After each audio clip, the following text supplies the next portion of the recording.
আগের বারই তো তোমার সাথে শেয়ার করলাম যে আমি বারাকপুর পৌঁছে গিয়েছিলাম আমার এসএসসি জিডির এক্সাম দেওয়ার জন্য। তো বারাকপুরের বেড়ার সাথেই পড়েছিল আমার এই এক্সাম সেন্টারটা। তো এখানে এই যে স্টেশন থেকে নেমে তারপর চলে আসি বাস স্ট্যান্ডে, আর বাসে করেই এরপর পৌঁছে গিয়েছিলাম যে ইনস্টিটিউটে আমার এক্সাম সেন্টার ছিল সেই এক্সাম সেন্টারের কাছে। বাস থেকে নামার পর 5 মিনিট মতন আমাদের হাঁটতে হয়েছিল, আর এরপর এই যে এখানে আমি পৌঁছেও গিয়েছি। তো বারাসাতের এইমস ইনস্টিটিউটে ছিল আমার এই এক্সামটা। তো এখানে পৌঁছানোর পর পাশেই দোকান ছিল, তো সেখান থেকে চা কিনে নেওয়া হয়েছিল, আর মা বাড়ি থেকে রুটি বানিয়ে নিয়েছিল, তো সেটাই খাওয়া হয়েছিল। যেহেতু অনেক সকালে বেরিয়েছি তো কিছুই খেয়ে আসা হয়নি। আর তারপর এক্সাম দিতে এখনও কিছু টাইম বাকি ছিল, তো সবাই মিলে এরপর মাঠে বসে ওয়েট করছিলাম। আর এখানে এরপর এই যে আমার এক্সাম সেন্টারের সামনে তো পৌঁছেও গেছি, আর এখন আমি তারপর এক্সাম দিতে তো প্রবেশও করে যাই। আর এক্সাম ছিল 1 ঘন্টা, তবে ওভারঅল পুরো কাজটা মেটাতে আমাদের সারাদিনই লেগে গিয়েছিল। এরপর এক্সাম কমপ্লিট করে বাইরে বেরিয়ে একটা আইসক্রিম খেয়েছিলাম, আর তারপর সেখান থেকে আবারও চলে আসি ব্যারাকপুর স্টেশনে। তো এখানে আমাদের ট্রেনের কিছুটা টাইম ছিল, তো এরপর আমরা ওয়েট করি।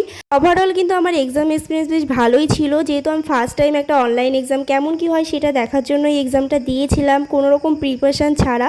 এই ছিল আমার এসএসসি জিডির এক্সাম এক্সপিরিয়েন্স।